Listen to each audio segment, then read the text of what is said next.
Let's take a look at the main controls of exploring and driving training.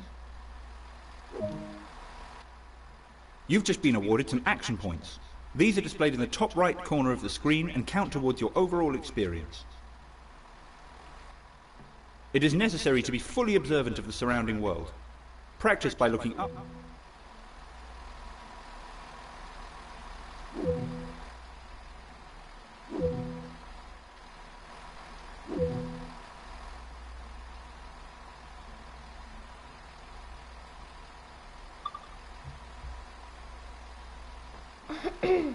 Besides operating trains, there are lots of requirements to navigate on foot.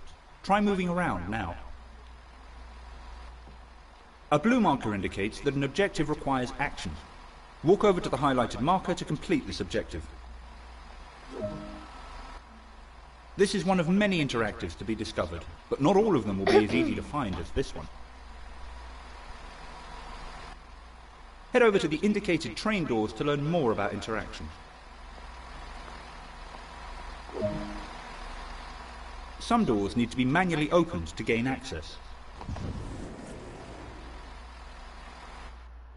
Climb aboard the train. Head over and sit in the indicated seat.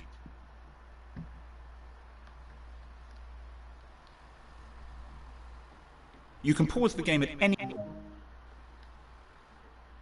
It's now time to head up to the front. Follow the indicated markers as... Open it. A lot of time will be spent up... A heads-up display has appeared on the right side of the screen. This is a guide to what the train is doing. This is a speed display. The white needle shows current speed, and the red marker indicates the maximum permitted speed.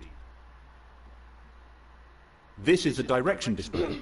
An arrow will indicate forwards, reverse, and neutral directions. This is the power display. A number will indicate what position the power control is in. These are brake pressure dials. They will indicate how much pressure is in various brake systems and show when the pressure is changing. In the top right are the signal and speed limit displays. These feature an indication of what is approaching and a countdown distance to when they will come into effect. Some of these displays can be hidden via the settings menu for a more challenging experience.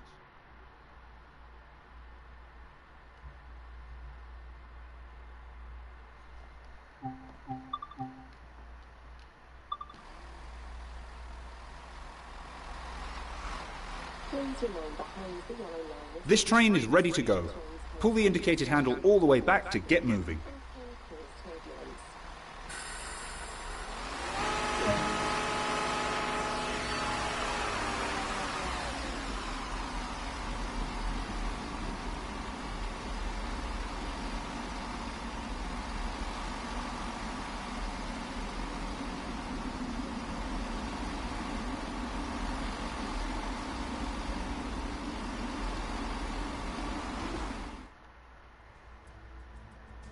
Continue your journey in Train Sim World.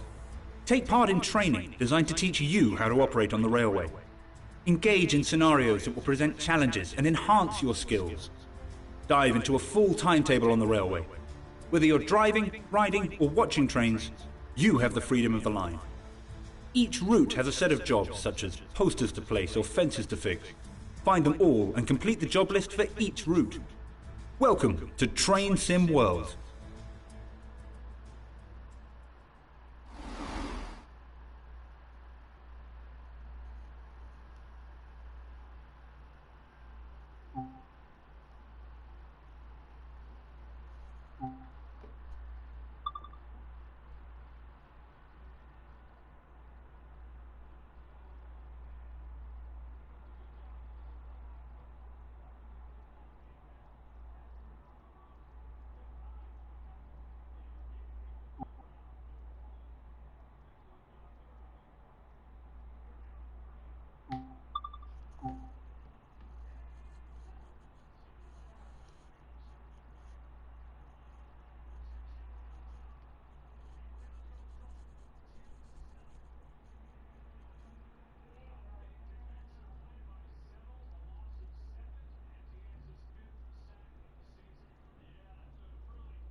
This is Lower Bahnhof on the main Spessartbahn.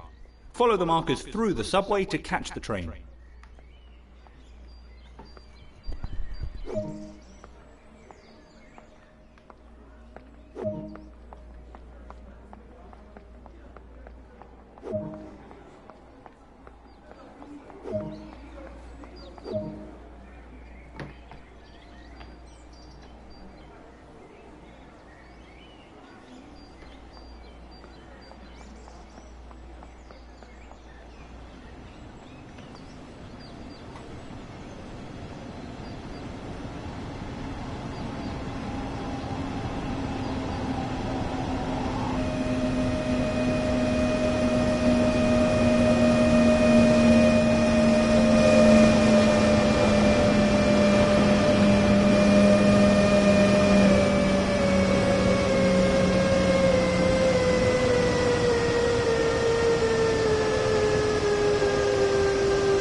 Main Spessartbahn offers the ability to ride and drive both passenger and freight trains over the formidable Spessart ramp between Aschaffenburg and Gmunden.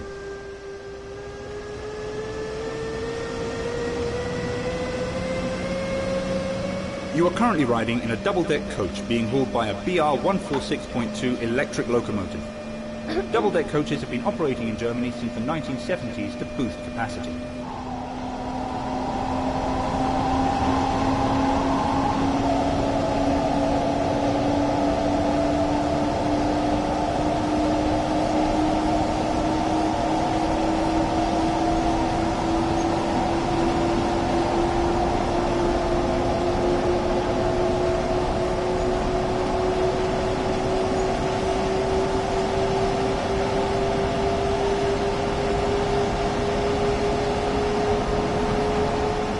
Train Sim World allows you to ride and drive trains from a selection of internal and external camera angles. Let's take a look now by exploring the exterior of this train.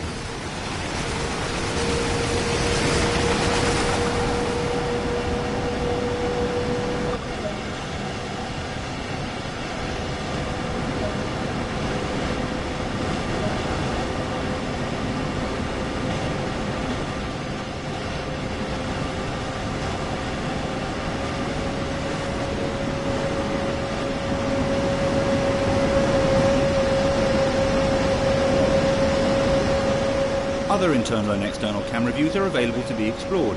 These can be accessed from the camera menu.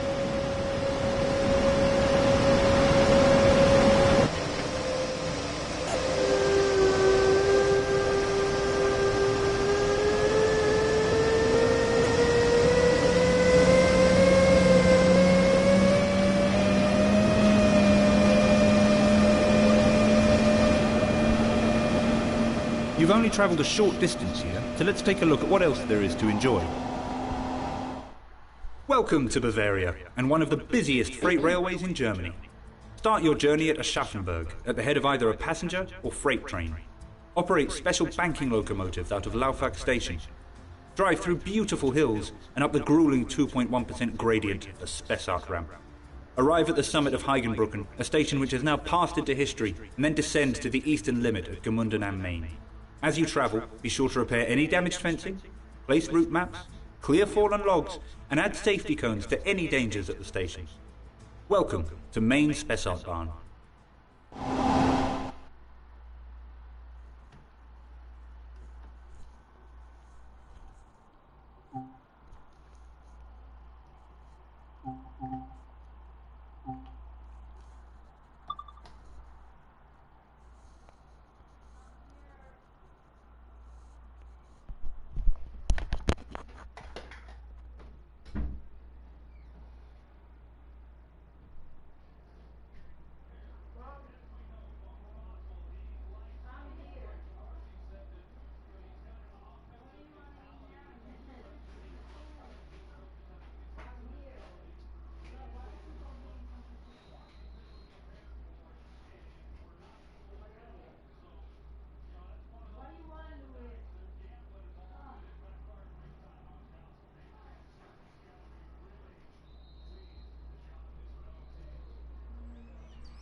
Welcome to this BR146.2 electric locomotive in DB Traffic Red livery. During this brief introduction, we will go through the startup, stopping and passenger door operations. Climb aboard to get started.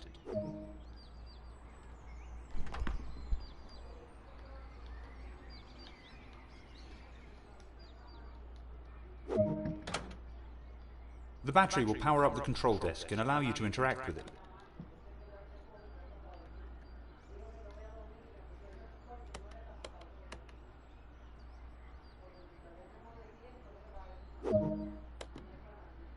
This locomotive draws power from the overhead electrical supply via a contact.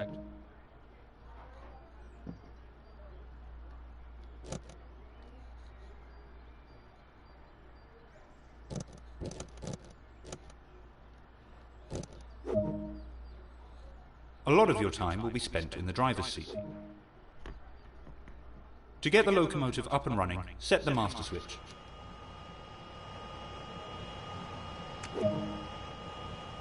Headlights are important in letting other...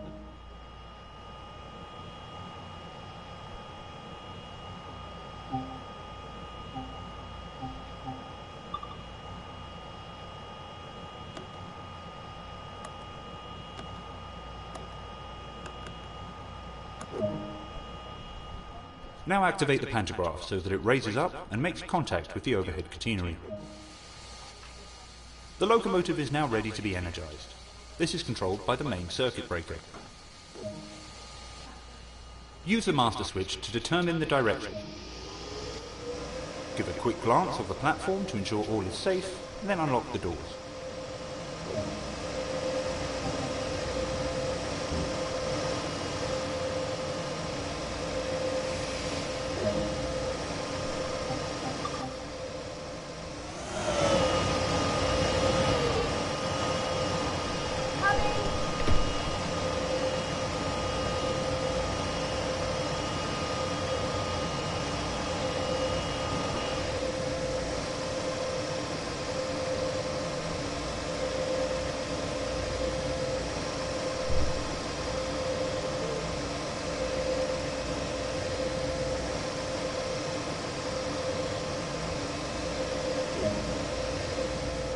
Boarding is now complete, so set the doors to locked.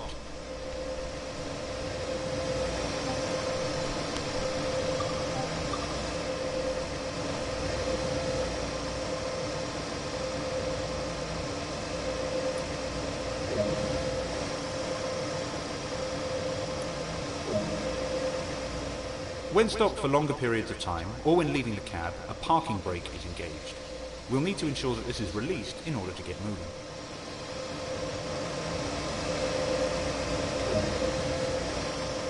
Due to the size and weight of this train, small amounts of traction should be used to overcome initial friction and prevent overpowering of the electrical systems.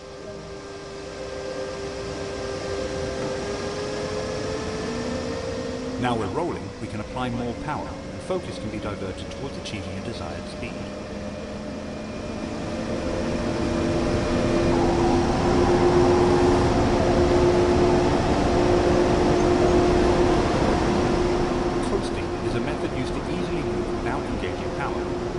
Flat gradient, this is great for maintaining speed.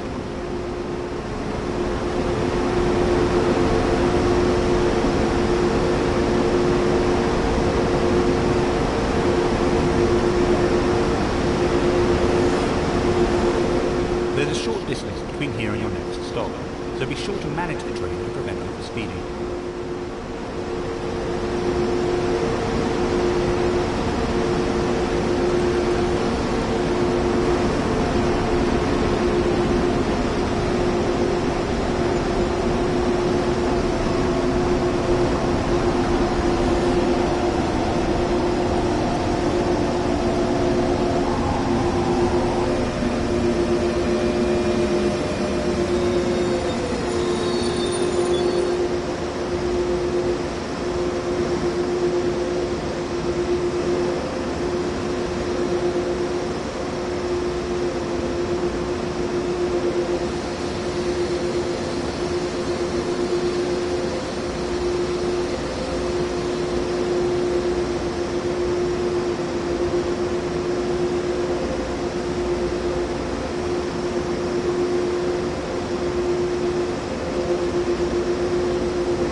will soon need to start applying a small amount of brake force to achieve a comfortable stop.